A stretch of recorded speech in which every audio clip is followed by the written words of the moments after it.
La mesure d'un angle dans un triangle rectangle, nous allons utiliser les touches sinus -1, cosinus -1 et tangente -1. Donc, pour les utiliser, vous devez soit faire chiffre sinus, deuxième fonction sinus, même chose, chiffre cosinus, deuxième fonction cosinus, chiffre tangente ou deuxième fonction tangente. Première chose très importante, quand on travaille en trigonométrie, votre calculatrice doit être absolument en mode degré. Donc, vous avez deux choix. Dépendamment de votre calculatrice, vous avez une touche mode, donc allez vérifier, ou une touche DAG. Vous devez voir dans votre écran la lettre D majuscule ou DEG. Si vous voyez R ou RAD ou G ou RAD, vous n'êtes pas dans le bon mode. C'est très important de vous mettre en mode degré.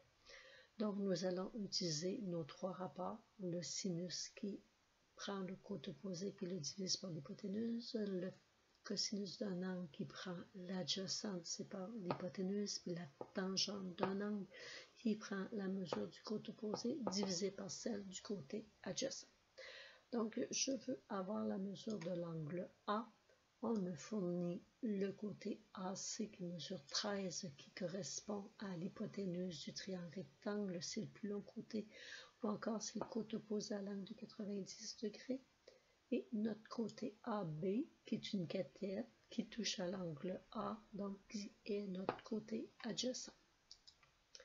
Étant donné qu'on utilise l'adjacent et l'hypoténuse, on regarde, ça ne peut pas être le rapport sinus, parce qu'on prend opposé hypoténuse. Cosinus adjacent hypoténuse, donc c'est le rapport qu'on devra utiliser.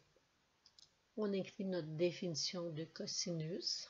On écrit l'adjacent au numérateur, l'hypoténuse au dénominateur pour respecter notre définition. Nous voulons avoir la mesure de l'angle A, donc pour enlever le rapport cosinus, nous allons utiliser la réciproque de cosinus qui est cosinus -1. Donc, cosinus -1 de notre rapport 4 sur 13, très important de mettre les parenthèses. Ça nous donne un angle de 72,08 degrés.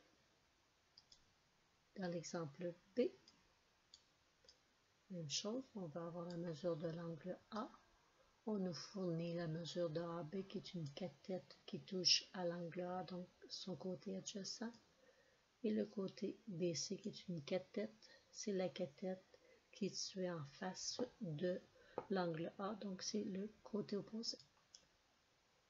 Donc opposé adjacent, si on regarde, ça ne peut pas être le rapport sinus parce qu'on travaille en même temps opposé hypoténuse. Cosinus, on travaille en même temps avec adjacent, hypoténuse, tangente, on travaille en même temps avec opposé et adjacent. Donc c'est le rapport tangente que nous allons utiliser. Avec la tangente de l'angle A, opposé en premier 3, adjacent au dénominateur 5,2. On veut l'angle A, donc on va faire une tangente -1 de 3 sur 5,2. Ce qui nous donne un angle de 29,98 degrés. Dans l'exemple C, même chose, nous voulons avoir l'angle A. L'information qui nous est donnée, c'est le côté AB qui est le plus long des trois côtés. C'est le côté en face de l'angle de 90 degrés, donc c'est l'hypoténuse. Et le côté BC, c'est le côté opposé à notre angle A. Donc, opposé hypoténuse, nous travaillons avec le rapport sinus. Avec le sinus de l'angle A, par définition, c'est le côté opposé au numérateur 4,8 divisé par l'hypoténuse au dénominateur qui est 7,5.